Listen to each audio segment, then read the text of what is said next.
I believe that fear is like poison, essentially. You know, Yeah. it's like bad for the human mind and psyche and shit. So it's like, No, I agree on that. I think it's like I put up a post I think on Instagram, maybe yesterday or a few days ago, and my thing is I feel like at least nowadays, like in modern society, most of our fears aren't really, they're not really that justified. yeah. Like a lot, like some people, I think the number one biggest fear is like public speaking. Mm-hmm. And it's like, I get it. Like, I think most people are afraid of it. At the end of the day, if you go up in front of the stage and speak publicly, you won't die. They're not gonna throw tomatoes at you. Yeah. There's the whole like trope of like, oh, throw cabbage at them. It's like, Yeah. chances are, if you go out somewhere and you just talk and you just, you know, if you show love, then they're gonna love you. Yeah. It's usually pretty simple. Yeah. But it's the whole like getting in the cold water thing. It's like, yeah, it's nerve wracking. You know, it's like any little thing can cause a lot of anxiety for people, and I feel like just facing anxieties is a really big way for people to like empower themselves and stuff. Yeah, you know? yeah. Like, I don't know. There's so much. I feel like as life gets simpler, you know, as life gets less dangerous, Yeah. we almost need to cling to more and more irrational fears because there aren't enough rational ones to keep us driven and to keep us, you know, like, I'm scared Makes a lot of of, sense. you know, it's like, what's a good example? Say, you know, you're really scared of like not having money or something like that. It's like, I'm really Yeah. scared to not have money, so I'm gonna live very, very frugal or something like that. Like not even frugal, because being frugal is obviously a good thing, but it's like Yeah. just pinching pennies and like When you have plenty of money, but you just Yeah. don't want to spend any of it. it's 'cause that you're- fear that keeps you from doing that. Right, yeah. Whereas nowadays we don't have as many of those fears, and a lot of people in our generation, like, they don't even really need to worry about housing half the time, and so Yeah, it's like yeah. they really have to cultivate other fears to motivate them. Yeah. And motivation, I feel, ultimately is the key. It's funny you said that because I have a friend. She wants to move out from her Mhm. parents' house, and she's like, "Oh, I don't know if I should because I might be homeless." And I was like, in the grand scheme of life, as far as Americans go, at least, Yeah. if you move out and say you can't pay your rent and they do kick you out, I highly doubt your parents are going to say, "No, you can't come back and you got to live on the Yeah. street Yeah. until you get your." Like, they're going to take you back. You can just move into your bedroom. And I mean, It's- even then, it's too, it's like, I don't know, I put myself out there, but it's like, I've been homeless. I was homeless for like a year or two. Oh, and wow. it's just like, yeah, it sucks, but it's not that bad. You know, the worst case scenarios that a lot of people imagine, if you actually like thrust yourself into the situation, you realize it's actually like not that bad. Like, it's not impossible to come back from. Whereas like being homeless sucks, but you just Yeah. go get a job. It's not you a know? death threat. Someone will hire you. If you're bathing in your car, if you're like whatever your situation is, someone will hire you and help you get on your feet, you know? And Yeah. people gotta have faith sometimes in that. And I feel like faith is a big thing that, like, I don't know, like, I'm not a religious person, you know, but it's definitely like, I feel like people are almost scared to have faith in things they can't touch now, you know? And Yeah. it's definitely this whole culture of like, where science becomes like a religion, you Yeah, know, yeah. where it's like putting blind faith in something, which ultimately, the way I like to see science is essentially like science is like a magnifying glass. Right? Yeah. We use science to look at the world around us. To make But sense of it. And science didn't create what we're seeing, we're using it to understand what we already see. right. And I yeah. feel like people forget how, you know, like flat earth concepts and stuff like that. So they literally, like, science literally thought the earth was flat for a while. Yeah, yeah. Like, they were already on boats. They could already see all the things that we see in our day-to-day life that make us aware that it's round. They saw all that and thought it was flat. So Yeah. it's like, we really do, even if we're scared to have faith in things, we ultimately still do. You Yeah. know, like, I mean, the modern world is just really crazy in the way that we essentially just only have faith in things that we're like shown, I guess. I don't know, it's hard to explain in a way, but Yeah, I think I get what you mean. you have to have tangible proof of something, even if that tangible proof is like completely subjective and like blah blah blah and this and that, you know. It's like I don't know, it's a really hard concept to grasp, and I feel like that's kind of a broad perspective. Like a lot of people share that too, because it's like we really can't. A lot of people can look at the current socio-political situation and the current cultural situation and be like, something's really off. Yeah. But no one can quite be like, this is it. No one Yeah. can put their finger on the actual issue. So we're kind of just trapped in this like, where do we go from here? Yeah. Type of deal, you know? I feel like there's a weird. Eventually, we'll get to an intro. I'm liking this. This is. Yeah. I feel like there's a when you were talking about we don't have the faith anymore. We don't really use faith. I don't know if you agree. Part of me feels like it's because of the internet. Because I think at least maybe for our generation. The internet is evil, man. I hate it. Yeah, you think it's evil? I used to love it so much, but yeah, I absolutely agree. Why do you? I'm not disagreeing. I'm just curious why you say it's evil. Just the internet, not the internet itself. The internet itself is like a wonderful, wonderful thing. I've learned a lot of things that I wouldn't have learned it's like I've learned how to build a random thing, build a guitar from scratch or something, just looking it up on the internet, or you can know history and stuff. You can just look it up. Free information is wonderful. Yeah. What happened somewhere along the line was the internet became really synonymous with social media and the idea of putting ourselves out there. And it, to me, shares the same problems that like television did, where it's all fake. A lot of it is just posturing and just a presentation, but at least back when it was TV, it wasn't everybody and their mom doing it. It was like a select little group of people. Yeah. Nowadays, everybody has the ability to go, I don't know, just go pull some prank and get famous or something like that. And it really cultivates this idea of like, fake it till you make it. But then some people just never really make it. Everything just becomes fake in the end. And it's like, I don't know. It's gotten so, that's why I just got off of social media. Like I still use Instagram. Yeah. And I'll share like, here's a song I'm working on, blah, blah. But it's like anything that has anything to do with like politics or like general discussion. Like if I didn't sign up for the discussion, I don't want to be part of it. Essentially, I'll go join a group about music or like art or something like that, and I'll talk all day about that. But a lot of it has really, and especially since lockdowns occur and we all kind of got stuck on the internet 24/7. That's our window to the world. Yeah. And so, depending on how tinted that window is, it completely changes the way we see the world, and that's too much power, man. That's way too like you can change the entire world that way, and we're seeing that kind of happen where it's like, wow, 10 years ago I would have never seen things being the way they are today. Right, yeah. Like, at all.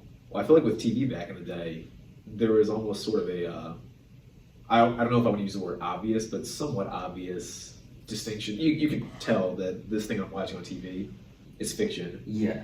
Nowadays, it's like, oh, I go on Instagram, I see this guy traveling to like Bali, and it's like, oh, everyone travels to Bali except me, so something must be wrong with me because I'm not. Meanwhile, he could literally be in like Florida. Or something like just saying he's somewhere else. Yeah. You just have no idea. You have no way to tell. Have you ever seen there's a picture on Instagram where there's a guy, it looks like he's traveling like on a plane somewhere, and it's just him. I think he has like a TV screen behind him, and he has like a toilet, like a toilet seat, and he's holding it up and taking a picture. So when you zoom out, you can see the toilet seat. Yeah. But when you zoom close enough, it looks like the plane window. Through a plane window. Perspective is everything. Like the way we perceive the world and the way our perception can be changed really is everything. And I mean, that's like, I feel like especially, kind of going back to what we were saying a little bit ago, where like we live in a world obsessed with, just science as a faith system and things like that. But then it's also like, we also forget that our perception literally changes what's happening around us. Referencing like Schrodinger and stuff like that, where it's like we have made discoveries through science that our perception actually causes waveforms to collapse into certain realities, and like that's mind-boggling. Yeah. And you can't really understand that and then also take everything for granted. It's like, wait, everything we're seeing could literally be something else Yeah, if I perceive exactly. it differently. Yeah.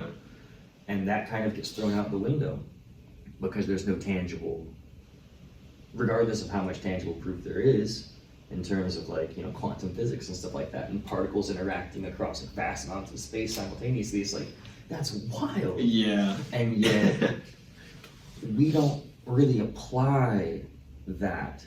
We cherry pick science. We're like, I like the parts of science that are concrete and make sense to me, make me comfortable and happy. I don't like the parts of science that make me feel spooked out. Yeah. Weird in Yeah. this universe and stuff. And it's like, I feel like we always have to absorb all of it and account for all of it when we're making our decisions and molding our perception about the world around us, Right, yeah.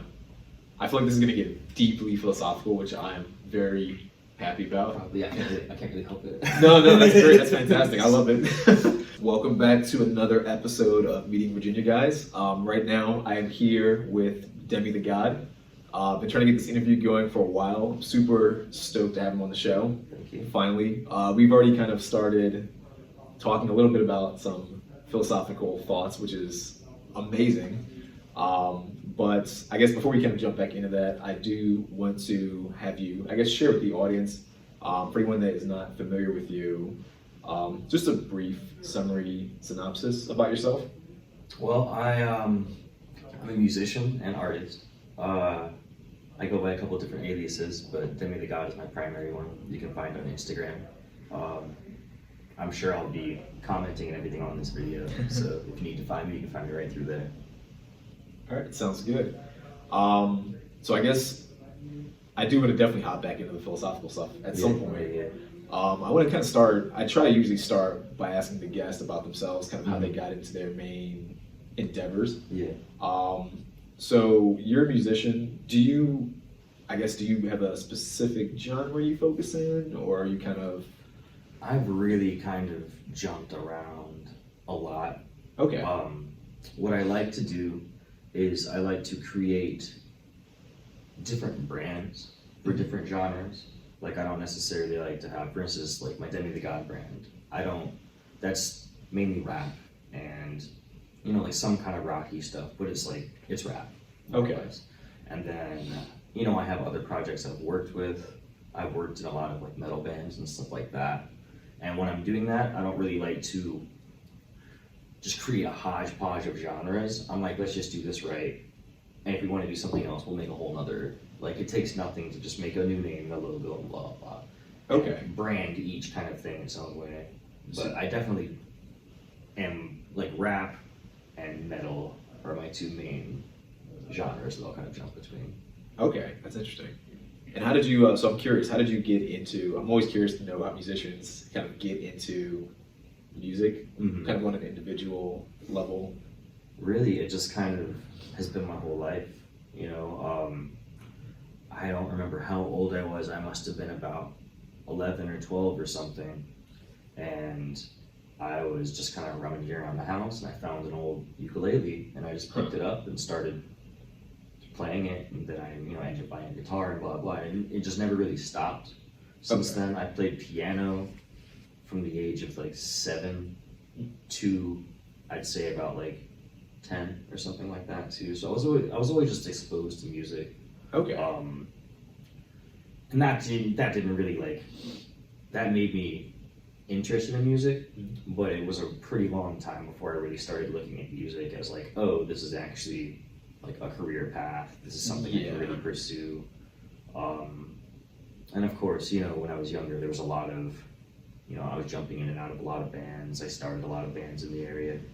I guess I was always just kind of like the arrogant perfectionist too. I'd be like, screw this, you guys can't keep up, I'm out of here, blah, blah, blah. It was kind of, in the bands, that's how. Yeah, it's like definitely very, not a point of pride for me, but it's just true. I kind of was like, man, my goals are like way up here, we're only reaching here, I'm out, guys. Yeah. I'm not gonna do anything.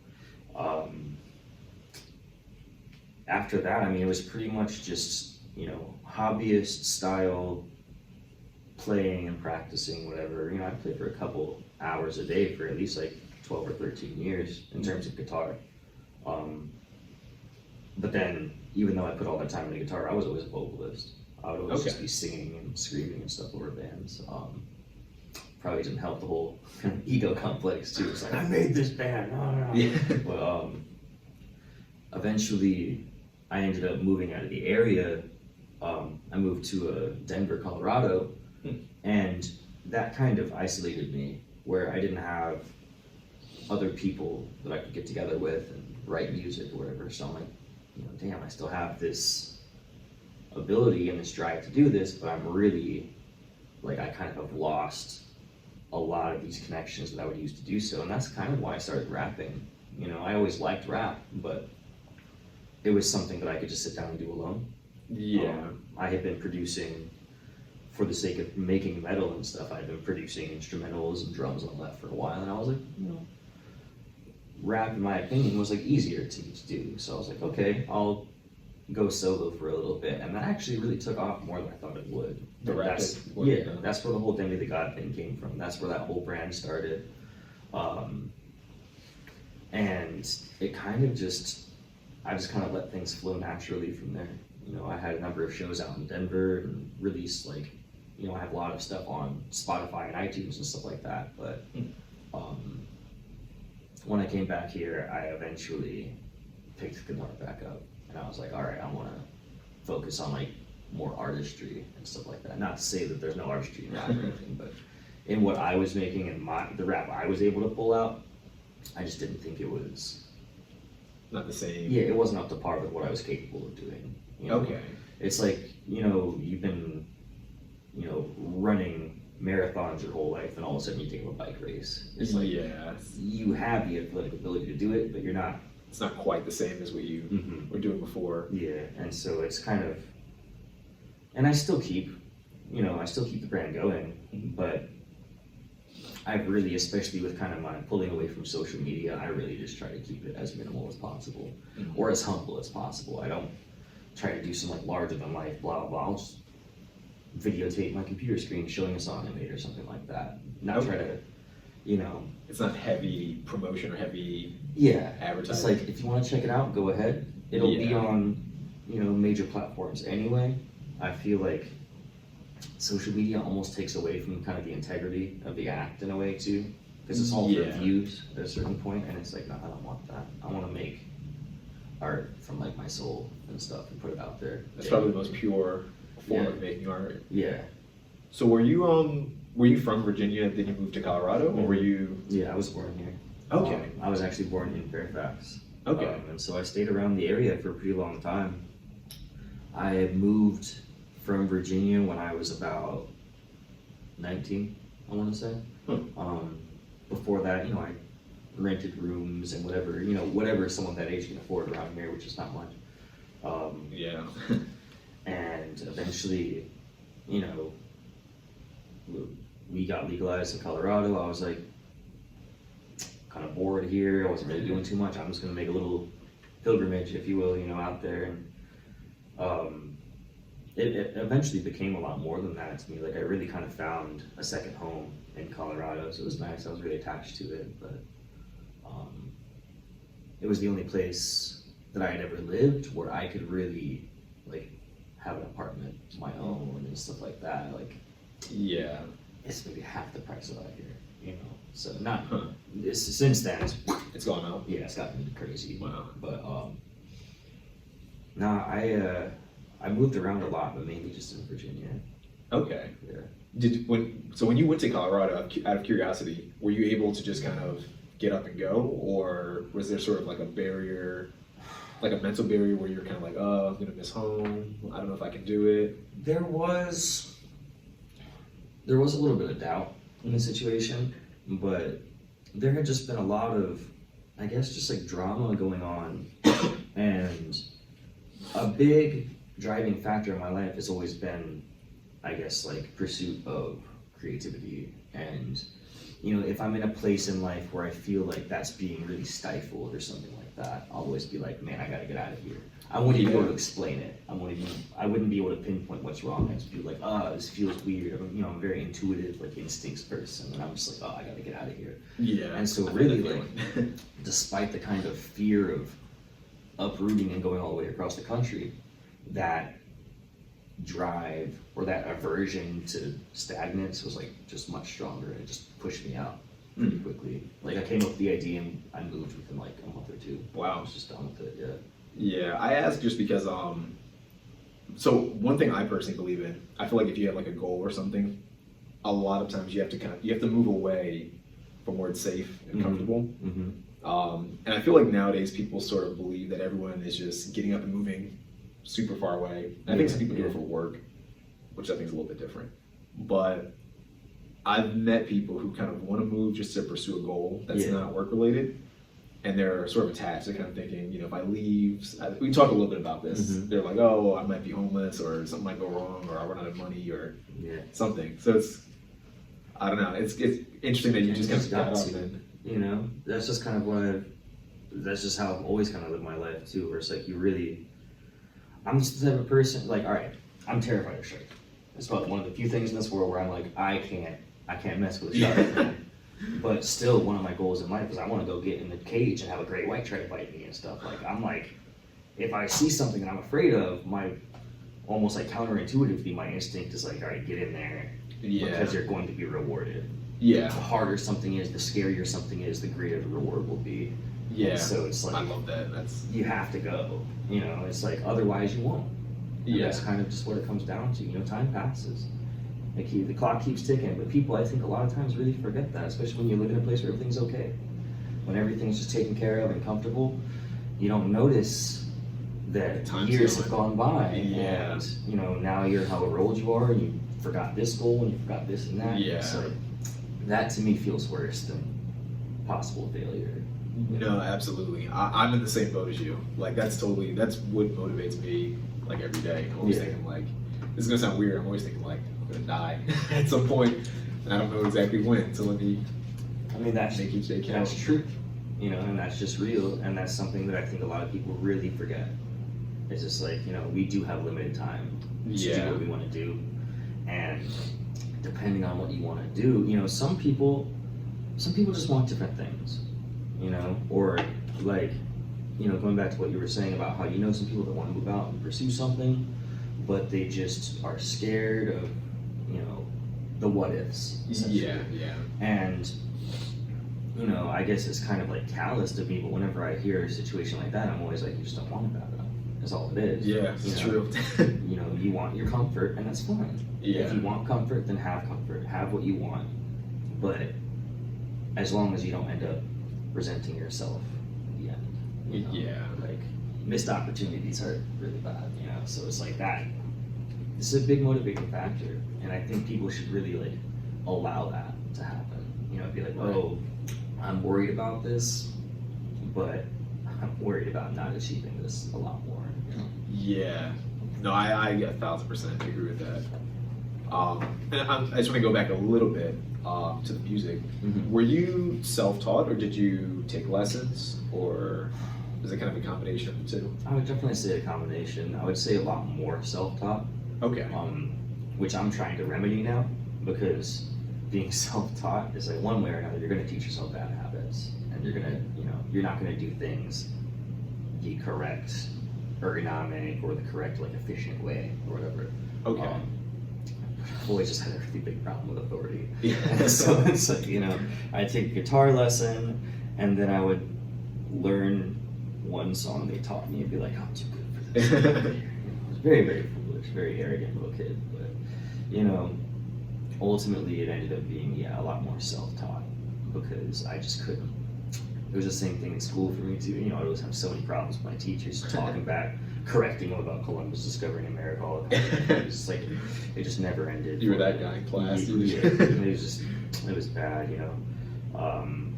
and because of being self-taught nowadays, I'll sit there, and a large part of my focus is kind of on correcting things like that. Just speaking about guitar, because that's like something I've been doing, a couple hours every day ever since I got my new rig. Just having to reteach myself the way I hold my hand, or something like that, or the way I position my left, or something like that. Like, I was really just kind of slapping it around, not really knowing it. I throw shit at the wall, see what sticks, essentially kind of Yeah. attitude towards things. And it worked to a certain degree, which didn't help because then it was like, oh, it's working, I don't need to change it up. Yeah. And just, you know, as I get older, I'm like, that's stupid. You know, that's not a way to actually perfect a craft. That's a way to kind of like pretend you know what you're doing to a certain degree. Yeah, I mean, part of me kind of wonders though, if it was working, maybe you were just developing a new style. I mean, that is a thing.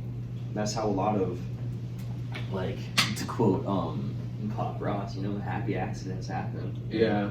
It's like you learn things that, or ways to do things that wouldn't necessarily come to you otherwise. But something that I like to think about, or like a way I like to, I guess, present that idea to myself is like, all right, being someone who is very like opposed to authority and basically obsessed with breaking rules, Yeah. I've kind of had to learn, like, you have to know the rule in order to break it, because you have to know why it's there. You know, you have to know why, for instance, with, you know, guitar or something like that, I would always hold the pick incorrectly. And so I learned why you're supposed to hold it a certain way, so I can appreciate that.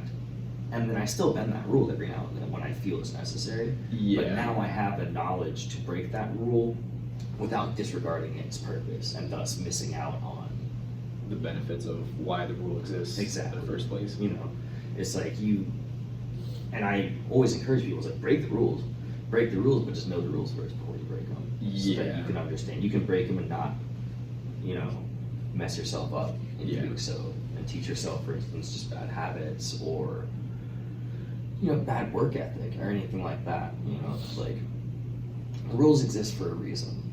Yeah. You know, someone thought of it because it filled some gap somewhere. And once you understand that, then you're good to go. You just have complete creative freedom and you can just do you. You know? Yeah. It really comes down to efficiency. Like you said, it works. You know, if you do something the wrong way and it works, it still works. Yeah. There might just be an easier way to do the same thing, you know. And that being said, again, like, I don't like rules. But it's just, that's kind of something that's come to me with age. And also just the experience of like, just throwing myself out in a random situation, just kind of like winging it and still turning out okay. I look back on the situations and I'm like, okay, I probably could have approached this a little bit different. You know, no one ever really wants to explain every single step, but I don't feel like doing that. But it still is like, that's always just kind of been a natural like mantra for me. Is like, why am I doing this? And then they answer that, and I follow that with another why. Get down to like, you know, like, I don't know. It just, you have to understand the reasons that you do things. Yeah. Whether it be rules or whether it even just be as simple as like, everyone says water is good for you. Why is water good for you? Well, because it helps you regenerate all your cells and like flush your body and stuff. It's like, you need to understand that in order to even appreciate it. Yeah. It's like, Absolutely. And I just think school really does. And I don't think it's necessarily just school itself. I think it's also, you know, you gotta consider teachers too, where it's like, they don't wanna sit in a room full of all these kids and explain to them every single step of every single, you know, every reason that every rule is in place. Like, why can't I pull this girl's hair? Because it'll hurt. Why is it hurt? You know, they don't want to deal with all that stuff. And so at a certain point, I feel like a lot of the flaws of the school system kind of just come down to like, teachers are overworked and underpaid. Absolutely. You know? Like it's not their job to really raise our kids. And when we are put into a situation where, like you said, like school kind of trains people to just blindly follow rules. Well, what if the rules are different at home than in school? If kids are mainly raised by school, then it's those rules that end up applying to their lives and stuff like that. And will keep them from taking risks or keep them from breaking rules at all. And that kind of leads to a really boring and in some ways dangerous society. Because fear is really dangerous, you know? Yeah. And a lot of rules and a lot of people that blindly follow them because they're afraid of repercussions from breaking it. Yeah. And that, I don't know, it gets really crazy. Some Nazi Germany happened. Yeah. That's the thing. Things snowball at a certain point, and when you're dealing with, I just kind of blanket consider most education systems to be brainwashing factories. I mean, it's like that's kind of an extreme way to look at it, but is it though? it is what it is. It's like, in order to really educate someone, I guess in a way you kind of have to brainwash them. You have to like flood their mind with so much stuff that it sticks at a certain point. Yeah. And it's like, it's just the nature of it, Yeah. Have you ever seen the, I always forget what it's called.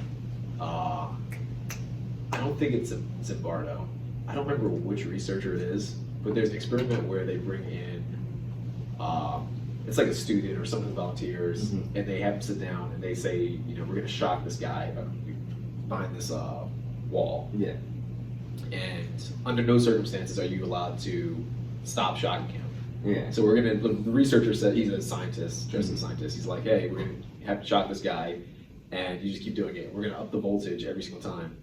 And as they get to a certain voltage, the guy screams like, stop shocking me. And eventually he stops screaming completely. So you can assume that either he passed out or he died. And they keep shocking him. Brutal. And it was to show that for whatever reason, I think they did it kind of in response to Nazi Germany to show, are people evil or do people just follow authority? Scared. Yeah, and so pretty much everyone would just shock the person until they stop screaming, and then even then, the scientists would say like, "You're still part of the experiment. Keep shocking." You have to keep doing it, and they would still do it. So it's just fascinating that humans. This commitment to following the rules overrules empathy. Yeah, And that's something that it can be seen throughout history, throughout all cultures, and it just comes down to the fact that like I said, like you don't need to go around breaking every single rule, but if you're willing to follow everything, then it can become something very, very, very dangerous. Yeah. And fear is what kind of drives that, kind of is, in the back. It's not people's malicious intent. I don't think. I think at their heart, most people are good, but that fear can really take hold and drive people to do things they normally wouldn't. Yeah, no, I completely agree. Which that makes me think that this is why people should ask why more. Because once they ask Question why, everything. Yeah, they kind of make that decision like, why? It's like you don't have to reject it.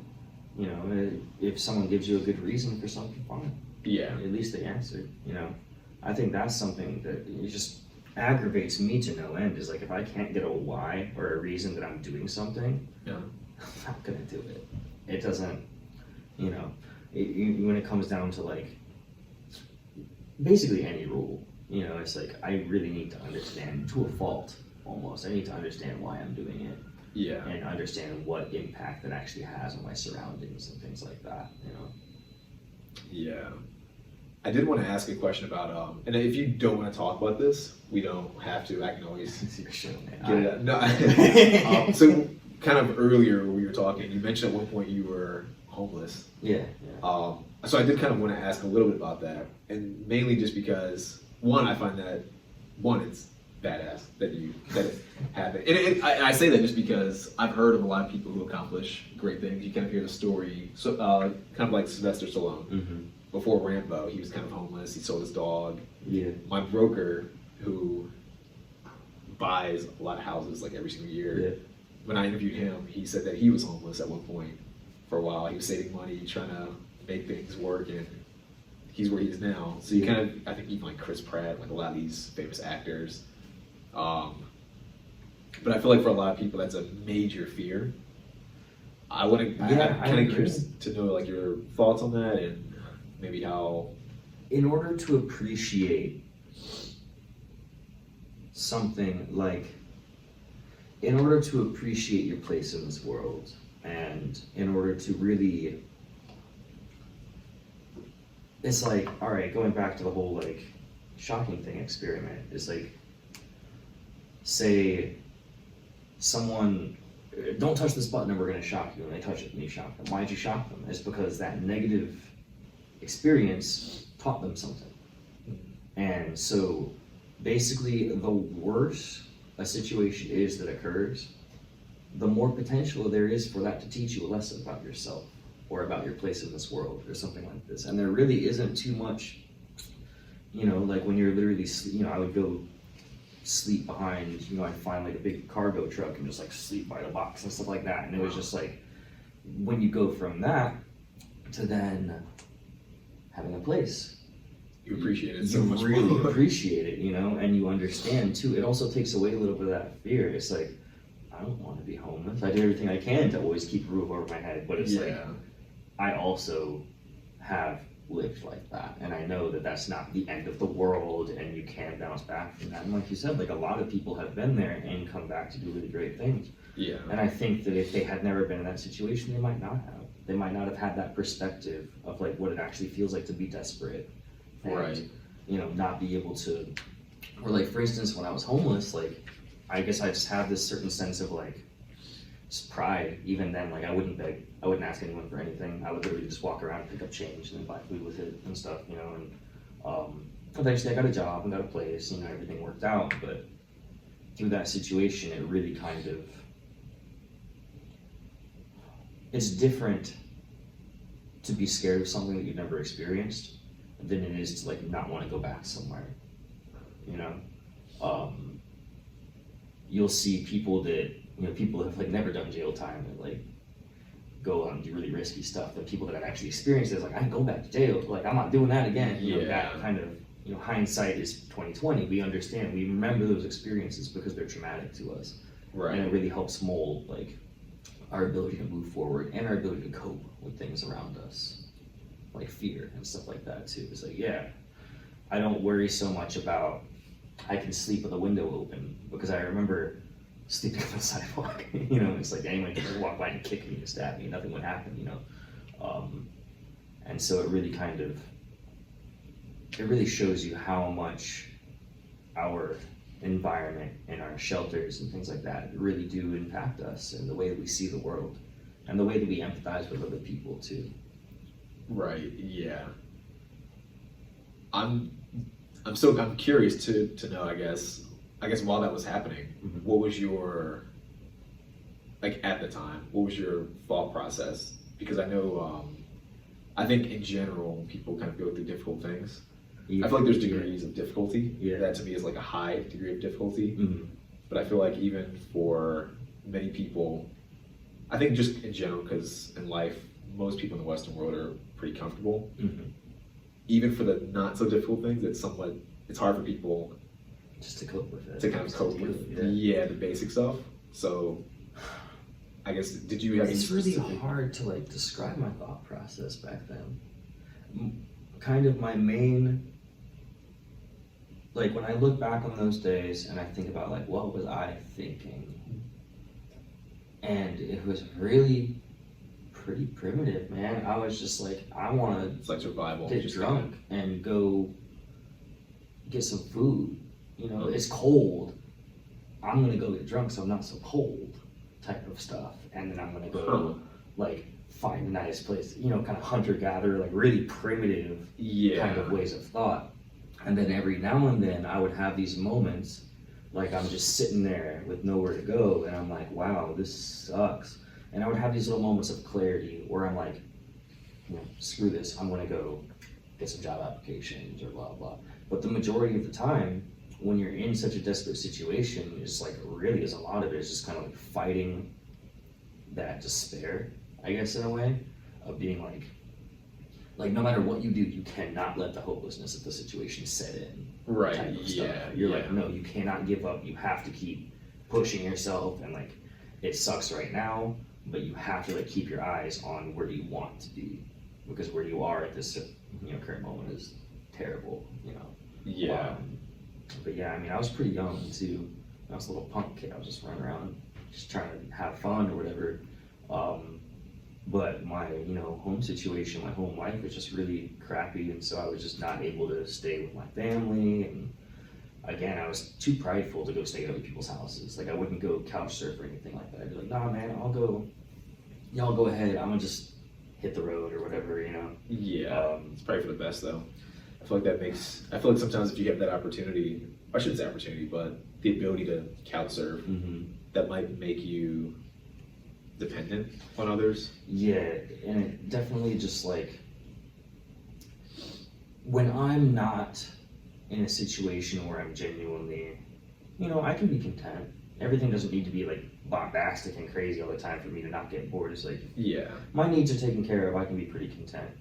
But it's also like, if those needs aren't met, and I don't mean like food, water, shelter, I mean like, kind of overarching needs, like I want to feel alive and like I'm pushing forward in life. As long as I feel like I'm creating and able to do something, then I'm good. But if I don't have that, if I don't have, for instance, my studio to work in, then comfort in and of itself is like bad to me.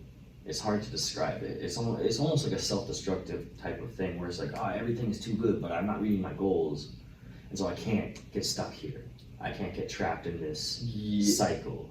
I have to be pushing forward. And if I can create a cycle where it's constantly stacked and constantly growing, then fine, I'm good. But anything other than that, it's like I would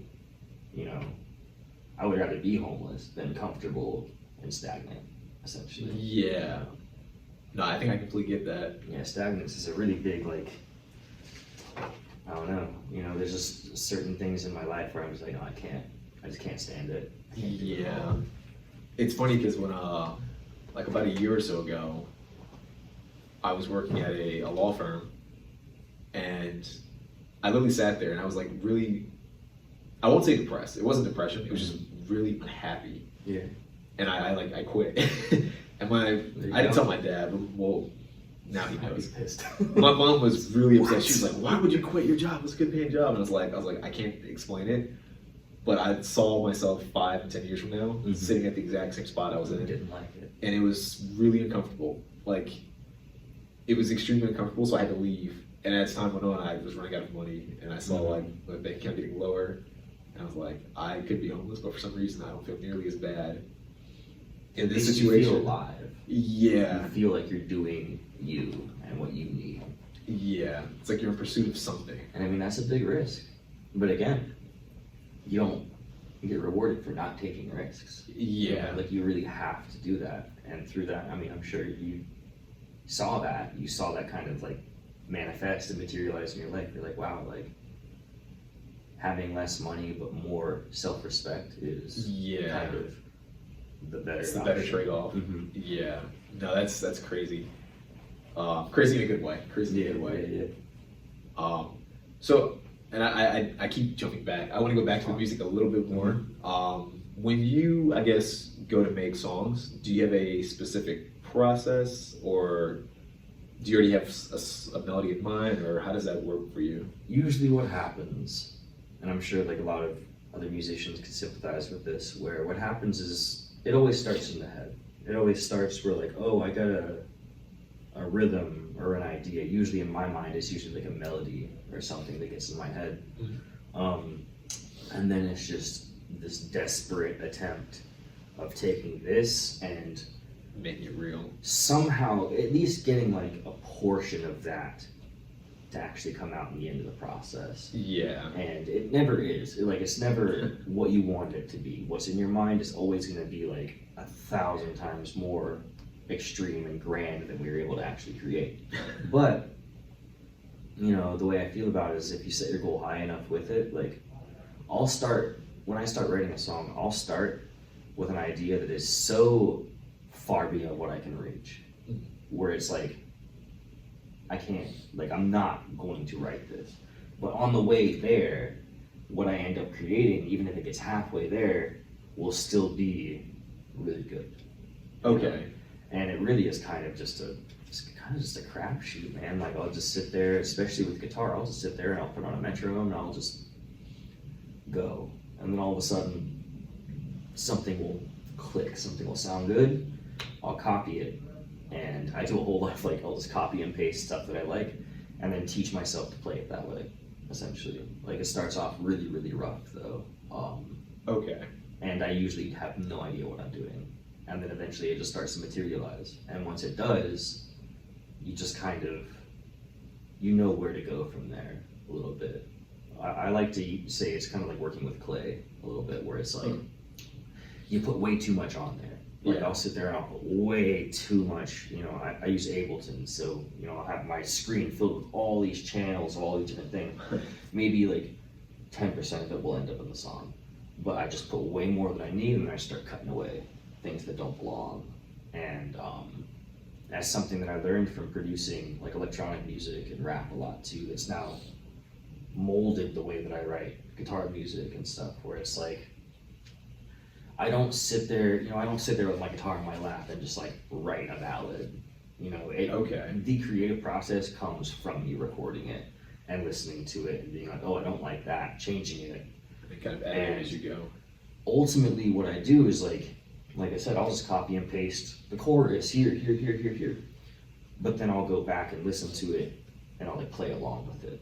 So at the end of the day, it still is me going from beginning to end of the song, like playing the whole song. But it didn't start off that way. It always starts off as like a little 4-second little thing that just evolves. That's interesting. And you know, I've always tried to take a really just organic approach to things. You know, especially when it came to rapping and stuff like that. Like I've never really been good at freestyling, whatever. But I taught myself to just off of, you know, relieving yourself of the inhibition and just being like, you know, I might say something really stupid, but I'm going to say it anyway, just so I can keep the pace going in. Exactly, keep the flow going. And that has kind of like, just dipping into all these different genres of music has really changed the way that I write music. I feel like there's a lot of people that I know, they just get really blindsided when they come to the studio. And I'm just like, all right, here's a guitar, record, go. And they're like, what? Oh, just play it, man. Like, just do it. And they're like, I can't. You try, you know? They can't. When you say they can't, they just don't know what to play, or they don't. A lot of people don't. Oh, you know, they just don't like being put on the spot. For one, and that's something that I learned just from like running a record label in Colorado and like kind of, you know, testing people sometimes to see if they could, you know, hang out, see if they would actually be able to like perform and stuff like that. Yeah. And just be like, go in there, rap, impress me. You know, and a lot of like 90% of people are like, oh man, like, blah, blah, blah. And then every now and then there's that one person who just goes in there, and even if it's just the sloppiest, like terrible thing I've ever heard, I still look at that and I'm like, you passed. Like you still went in there and you tried. Yeah. And that's something that's really nerve-wracking and scary for a lot of people. Huh. And a lot of people really like to have things like planned out, but I feel like deliberation ends up killing a lot of projects, where it's like, you know, I have friends that have been playing guitar the same amount of time as me but don't have a single song written, because they can sit there and practice and play all day, but it comes to actually creating the project and like creating the piece. It's like studio work is a lot different than just practicing guitar in the backyard or something like that, you know. And you know, when it comes to singing or guitar or any instrument, you know, it doesn't really matter how good you are at it. The moment that you record that and then you listen to it through a metronome, you realize you're terrible. It's like you start hearing all these tiny little inconsistencies and the timing's off, and you're sitting there vibing out and you're just like, man, this is sick. The next day you go listen to it and it just doesn't sound good, you know? And there's that whole like, there's a level of, I guess, there's just like accuracy that when you're hearing something, it's just like when you hear yourself in a voicemail, it's like, is that really what I sound like? Yeah. It's very real, and it happens with all instruments and everything. It's like, yes, that is really what you sound like, you know? Wow.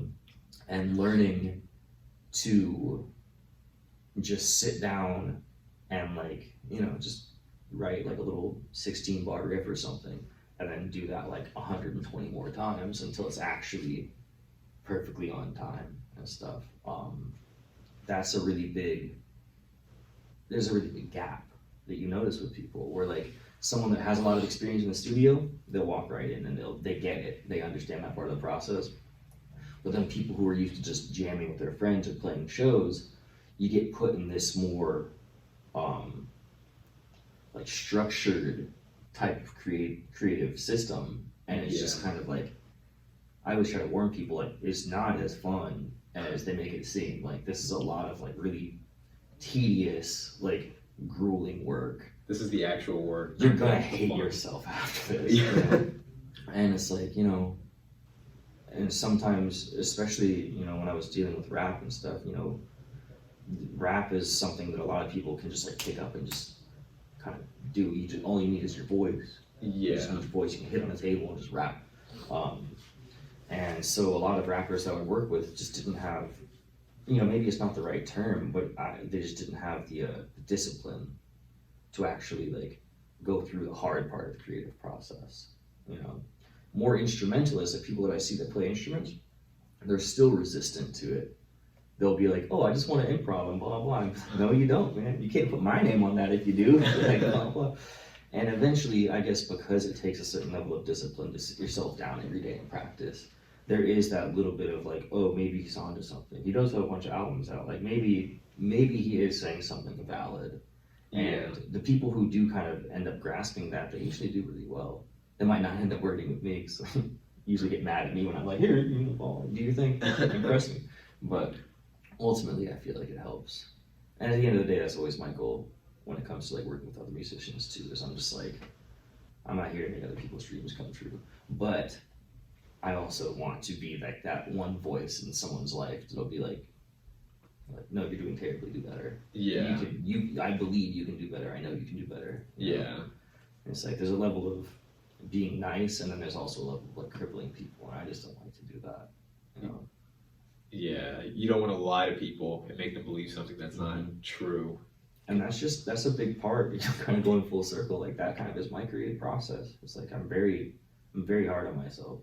Someone else will come over to the studio and they'll hear something like, that's great, and I'll be like, it's not. It sounds terrible. I gotta do all this stuff. You know. Yeah. Kind of takes a little bit of. I don't like any of my music. I have so many songs. I don't like any of it. I always listen to it. I'm like, I messed this up. Oh, this snare is way too pop. You know, there's always just something with mixing, and it's just being really hard on yourself. I think is good. Takes a little bit of joy out of life sometimes, but it's like you achieve things that way, and ultimately that's like gonna bring you happiness in one way or another. You know. Yeah. It's always interesting when I hear artists say that they don't like what they create, because I saw what artist was it recently? They had a song that I liked a lot, and I was kind of looking through to see like where the inspiration for the song came from. And they claimed that it's their worst song. And I was like, really? This is definitely not one of your worst songs. It's a great song. I think this is the same thing that I was mentioning earlier, where it's like, you know, when they wrote that song, what was in their head was so glorious. It was so much and better, crazy. And then what they made, you know, we'll never know. You know, that's something whenever I'm watching TV or anything like that. Yeah. Whenever there's any sort of criticism of like, oh, blah, blah, something's wrong with the show, or I don't like the way they did this or that, I always try to say like, yo, like, take Star Wars for instance, right? Yeah. Star Wars might as well exist. Like, there's this whole universe. Oh, you mean like in real life it might as well exist? Like, there's this whole world that's been created around this lore, and it's fake, and it's in one dude's head. Yeah. And so what we're watching is this man trying to take his idea and create this, and we are lucky that we even got this, because that process is so crazy. And it's like, anytime I look at a TV show, you know, especially these long, like Futurama and stuff like that, I'm like, bro, none of these characters are real. All these personalities, all these figures, this entire world, the politics of the world, this entire story literally just came from this dude's head. That is nuts. Like, there's also the possibility that it is real in a parallel reality. Yeah. I mean, you know, I definitely agree with, you know what you're trying to agree, you know, it's multiple worlds theory. Yeah. Like, relatively familiar with like Everett's theories and stuff, and I'm like, okay, yeah, I kind of just assume other people don't usually, you know, where it's like, okay, you know, I try to break down like fifth dimension or something like that. Somebody's like, that's stupid, you're crazy. And it's like, all right, man. Like, but no, I mean, I definitely think that, I guess that kind of gives me more of a connection to art, to especially TV shows, where it's like, I kind of take that a little bit like a step further, where I'm like, yeah, it is real. Like, whatever exists in our minds, you know, kind of going back to like our perception molding reality and stuff, is just like, if you can think it, then it happened in some other ripple Reality or something. Yeah. You know, it's like in some other parallel existence, this is actually what went down. And I feel like people really don't appreciate how powerful our minds are. Yeah, You know? absolutely. It's like that's something that, you know, I'll say a lot when people are just really skeptical about a lot of stuff. It's like, oh, you know, it's like I'm not religious, but I try to really respect other people's beliefs and stuff like that.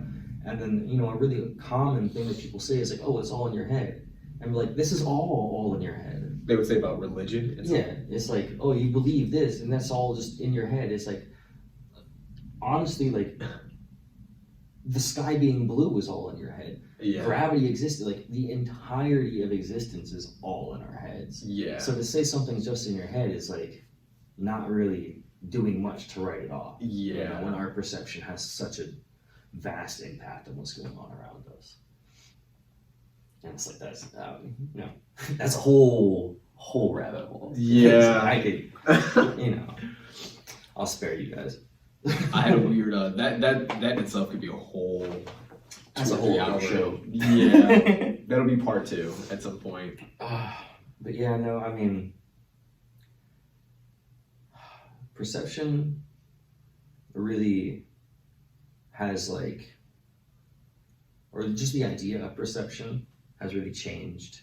I guess I could say like my perception of the world and stuff like that, where it's like, you know, it gives me that appreciation for art. It gives me that appreciation of like people, like, you know, just writing a book, like you're creating a whole universe. Yeah. And that is so much more. Now we live in a day and age where like everything is mass produced. Right. And we've forgotten that like all this art that we see, which nowadays has become such a big thing, you know, like go back, you know, 1,000 years and art's still a big deal, but it's not like no one's going to liberal arts school and then moving out and working at a visual, you know, a video editing company or something like that. You know, it's like we have pushed society to the point where art itself is everything, like branding. Yeah. You know, even like a car. We look outside at all these vehicles and it's like, okay, that didn't exist at one point. Like someone up with the idea of a combustion engine. Yeah. That's art. They created it from melting rocks. Yeah. And then smelting it together, and it's like, bro, like we are so overexposed to everything that's going on around us that we almost forget it's like the fact that Yeah. is absolutely mind-boggling. It's made out of rocks and silica crystals, and it's like we just dug this crap out of the earth and built all this with it. Someone was creative enough to think, what happens if we put all this together and do A, B, and C to this? Well, we get this glass, or we get this plastic.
groups seek out consensus and individuals seek out truth.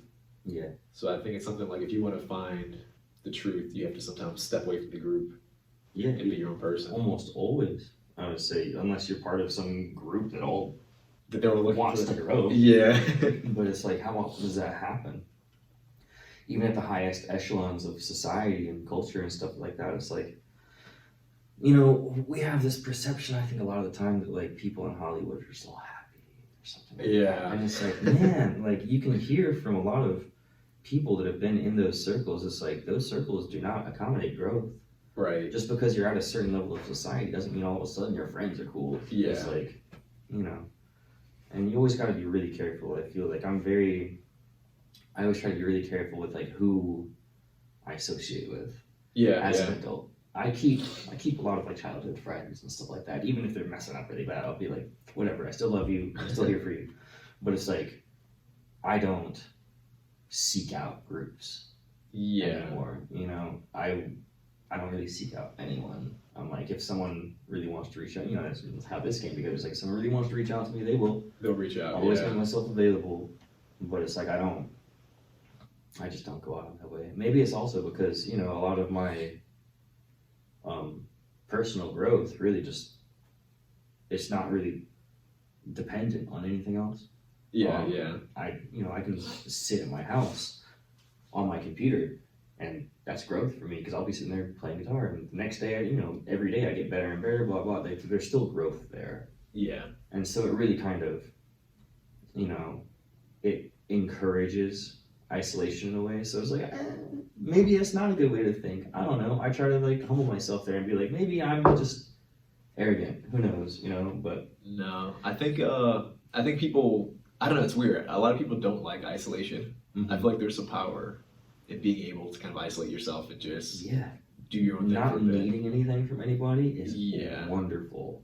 And that's just, that's also another reason I've always been able to just move and just uproot myself too. Because I've always kind of kept that aloofness to myself where I'm like, I'll just sit in the corner. I'll go to a show, I'll sit in the corner, just drink a beer and watch it. I just don't get too involved in groups of people usually. And in a way, yeah, it is really empowering. That being said, I couldn't throw a party right now to save my life, but it's like everything, has its price. I will always take my peace of mind and like creative sanctuary over like a lot of social activity and stuff like that too. Yeah. I've always seen social activity too. Like I used to literally go out to parties. I think that's like how we met initially too. Is like I'll like go out to parties and just for like promotion's sake. I'll just go out there and I'll hang out with people and have a good time. I don't like to self-promote. I don't like to talk about my art or whatever. But I'll usually find myself in a situation and someone will just ask me something that opens the door for me to be like, oh yeah, check it out. Well, here's my Spotify or whatever, Yeah. And that was a big part of my like, I'm a homebody. I like kind of sticking to myself, hanging out with my cat, it's like I don't really need too much. But I would always see that as like, I'm never going to book a show if I just sit here all day, blah, blah. Yeah, it's a double-edged sword. Yeah. You get the peace of mind, but you also... Everything exists in balance. Yeah. And you got to seek out, you got to get out of your comfort zone too. And different people have different comfort zones. Yeah. Like for me, like you said, like some people really don't like isolation. That's not their comfort zone. It is for me. So I have to push myself out of that into the opposite, into more social situations and stuff like that, which obviously, bar is like a pretty default to like, I'm just go to the bar and meet some people, hang out, and blah, blah. You don't really get to do that so much anymore, but. Yeah. COVID kind of put a stop to all of that. It's been crazy, man. I don't know.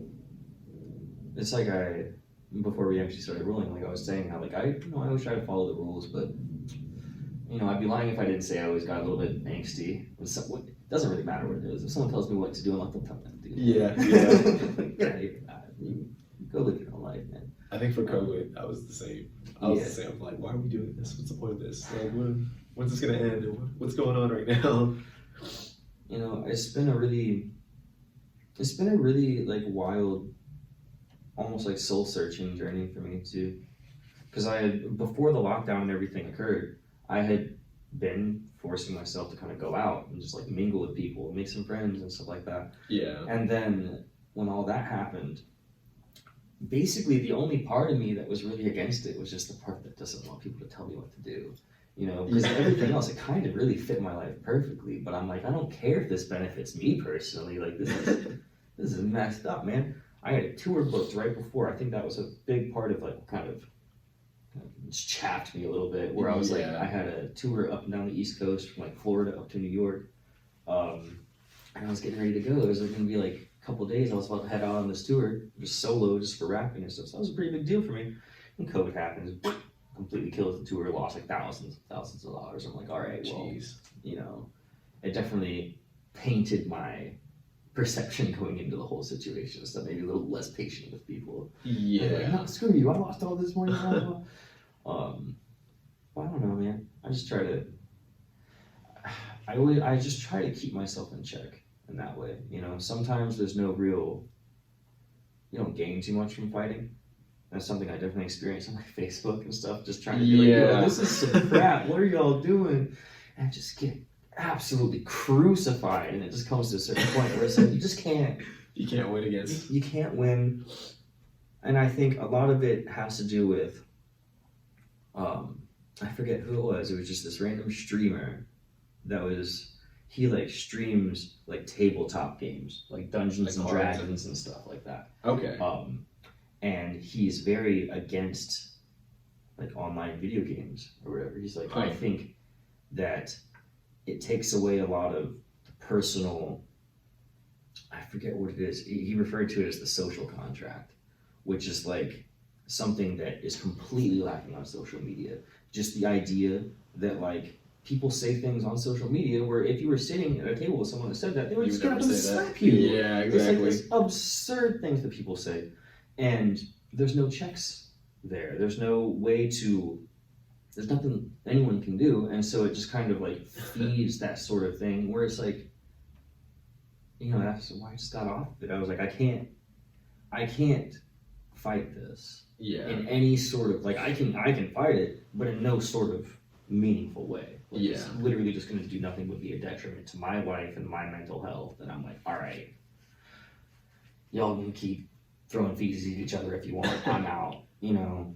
But really, it was eye-opening of taking that step away and realizing how kind of absorbed into social media I had gotten. Yeah. You know, I never went a day without posting something on Instagram, and it was usually like, not like nowadays where I kind of just do whatever. Like I would kind of really try to present it a certain way. I'd spend like an hour or two making it the right color and all this stuff. You're almost trying to get the validation a little bit from whoever is following or watching. Exactly. Because I mean, like at that point too, like I would look at that as my income. You know, it's not just like, oh, I got a couple likes here and there. It's like, you know, that directly translates to how much I'm making, how much I can, you know, spend on a month-to-month basis.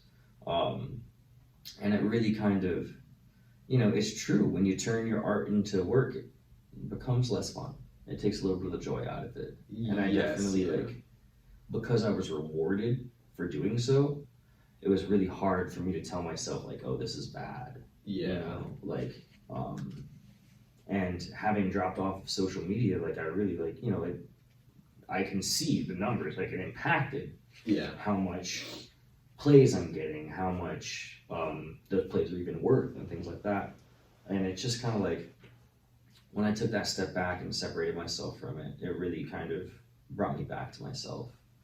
And when I look around now and I see, like, you know, if I have a friend over and they're like yelling about, oh, someone online called me this, that, the other, and I was just kind of looking at them and be like, you know, that's fake. You know, it's like there's so much.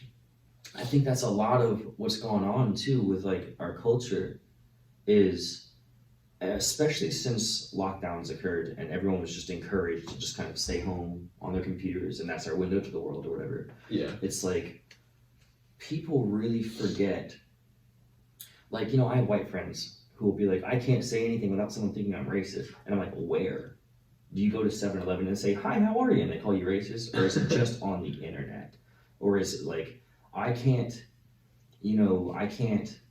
voice my opinion. It's like, yeah, you can. You can't say whatever you want on Facebook. Yeah. And that's what it comes down to. But when we actually go out into the real world, we don't see this aggression towards each other. We don't see that. And I think a lot of it's not just that it's kind of cultivated by social media. I think a lot of it's just straight up not real. I think a lot of it really is like, this is a fake persona that people present. And so if you're arguing with someone on Facebook, you're arguing with a fake persona. You're not arguing with a real person. When you say not real, do you mean that people are you saying that people are kind of trolling, like intentionally, or Either they're trolling, or they're just on an ego trip and they just refuse to be proved wrong or something. Yeah. Or they're just angry. They're just having a bad day. They woke up, bumped their head, and now they're yelling at you. Yeah. You know, it's like, but when we take, like, if you were to actually go sit down with that exact same person, the interaction would be the same thing. You know, and it's like, I think that's something that is really kind of like poisoned like a lot of friendships and a lot of like just, you know, friend groups and things like that, where it's like so many people have turned against each other over like, you know, political beliefs and things like that. And it's like, when people are all hanging out, these aren't an issue. They're non-factors. Yeah. You know, it's like, if someone really is kind of just a douchebag, it's like, yeah, that will bring itself to light. Yeah. You know, but a lot of people have really gotten at each other's throats, and it's just like, that's not really how people feel, man. Like, that's not how you feel about that person. Yeah. You don't even know that person half the time, you know? And as long as that's our only window to each other, I don't really see it, you know, I just see it getting worse and worse.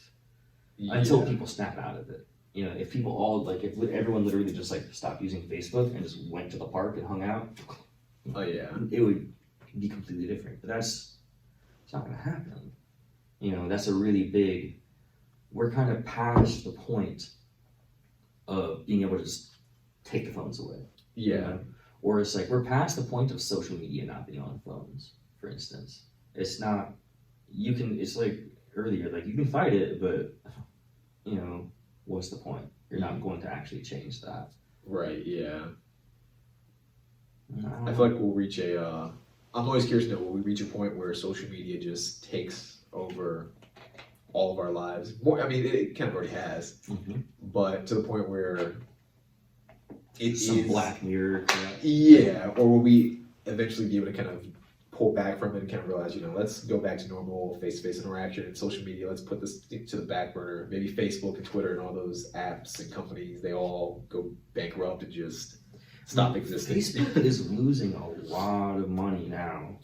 Like, when you look at just their user base, like, because their user base is so massive, it's easy to not notice like 100,000 accounts getting deactivated. But that's still pretty big. And then you also got to think, there's a lot of straight up fake bot accounts. So a lot of these users on Facebook are not real users. They're actually just fake accounts that go around and like people. I've paid for those services before. Like, I know how they work. And it's like, they just, you know, I think the perception that's fed to us is that we're dealing with like just these almighty companies that can never topple or something like that. And I think, I mean, Jeff Bezos might be in that category. But in terms of like Facebook and, you know, Twitter and I've seen it especially on Reddit too. It's really funny. So I dropped off of Facebook, and I had never used Reddit before. I was like, I've always heard about this, and I've seen plenty of memes on Reddit. You know, I'll give it a try. I'll see. And I logged on to Reddit, and of course, my mistake. The first thing I did was go to Reddit politics. And I was just like, wow, this is really biased. Like, I'm only seeing one type of viewpoint here. And it was, I think it was the day that the trials were going on about, like, Donald Trump is already not president anymore. When, I forget what date it actually was, but they were just doing the trials still for the Capitol riots and stuff like that. And, you know, I just kind of don't really have too much of an opinion on it. Like, bro, I don't know enough to say anything there. But I came out and I was just like, you guys know that Donald Trump's not president anymore, right? Like, you guys don't have to keep this guy in the headlines. Like, Yeah. he's not, you can let him have his court case. You can go to the courtroom and you can take part in the case if you want, but this isn't doing anything. Yeah. And I was immediately permanently banned from Reddit. From Reddit? As a whole? From Reddit as a whole. Wow. I made and I wasn't saying anything. Like, I guess it was kind of snide. I was like, yeah, no, he's not president. Like, I guess they could kind of pick up that I was being a little facetious, Yeah. but it's just like, I was stunned. And so I went and made another account. I was like, this has to be a mistake. And so I made another account, and I'm just like, did y'all ban me for saying that? And I get a reply from a moderator that says, like, yes, you are being uncivil, blah, blah. And I was like, bro, you didn't see the people, like, fighting? Like, people were saying very mean things to me. It was like, telling me, oh, you're just mad that your daddy Trump is in. I was like, dude, I was never a Trump supporter. Yeah. I'm just stating facts here, man. Like, come on. And no, like, they stood by that. They straight up stood by banning me. And that was really like that was my experience. Day one, 30 minutes into my experience with Reddit. I didn't even have an hour on Reddit in my entire life.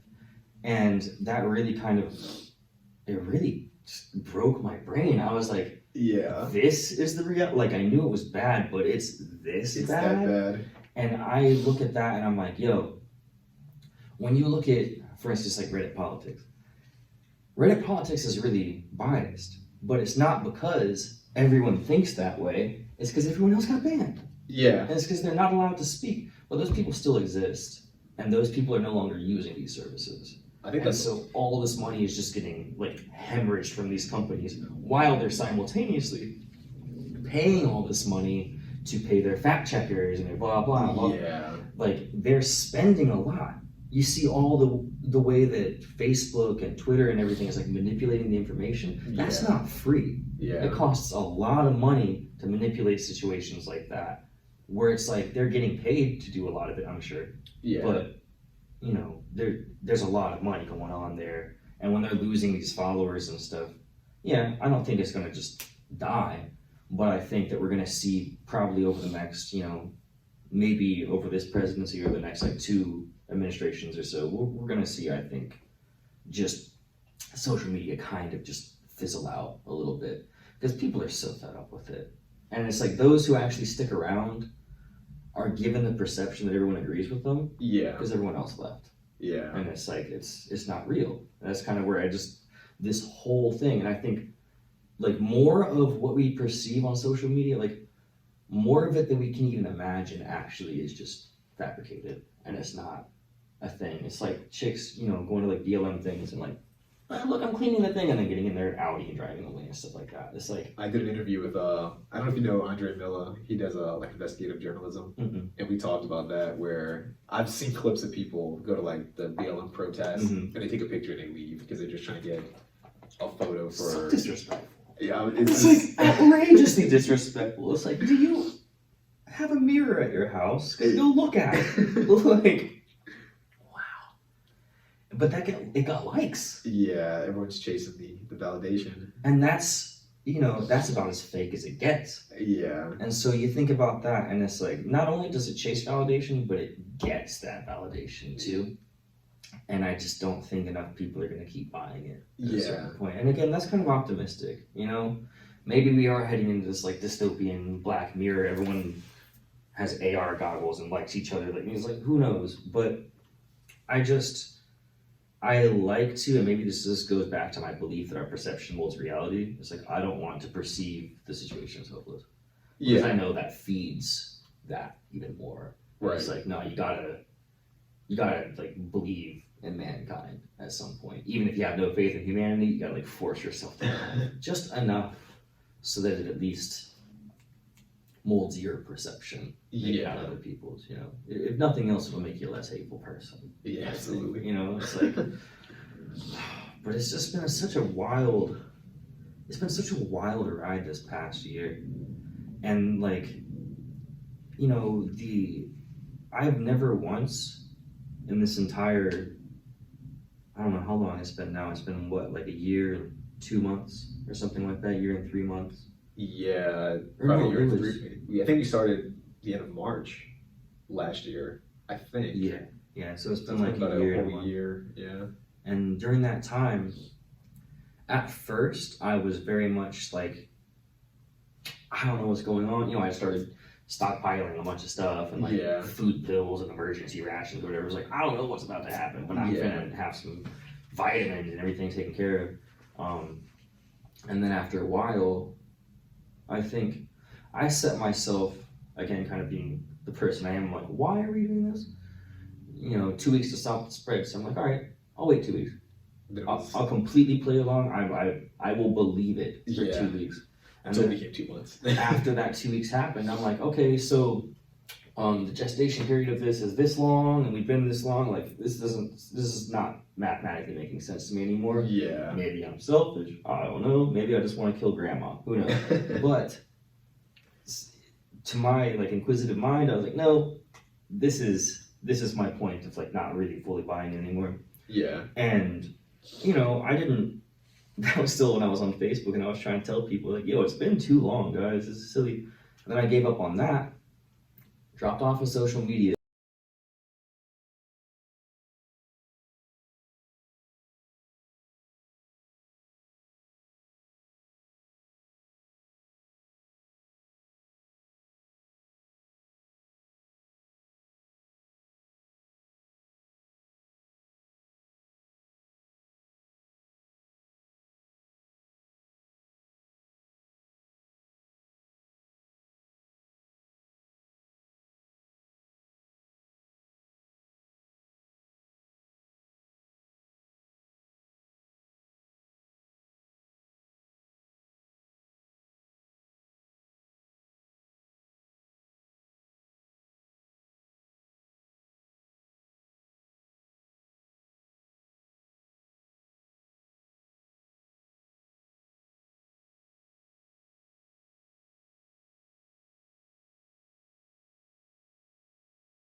implications of that in like a broader society, you know? Yeah. I always feel like fear is a very dangerous thing to like hold on to. And I don't know, there's just something about this. I've never seen anyone look so scared of such an innocuous situation. Yeah. You know, it's like I've seen people in car wrecks sitting there bleeding out of their head, Which makes less afraid than this person was of me just standing there. Yeah. You know, and it's like, wow. Like, She has this perception of what could happen from you that being can't be so healthy. close. That's stress. No. That's a lot of stress on the heart. Well, I feel like in a weird way that will add to it. Like the fear of something happening from going outside will probably make something happen when you go outside because your immune system will get all messed up. And Not even to mention like the actual physiological effects of just not being outside. yeah, You know, it's like yeah, that's not good for you, you know? yeah, It was like I remember back when like people were trying to say that COVID was like 5G or something like that. I always kind of thought that was kind of laughable. I was like, all right, like I've always been in the camp where it's like, you know, I'm kind of a naturalist, man. Like if I don't think 3G or 4G is good for us, so I don't. You throw 5G in there, of course, it's not good for us.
Con.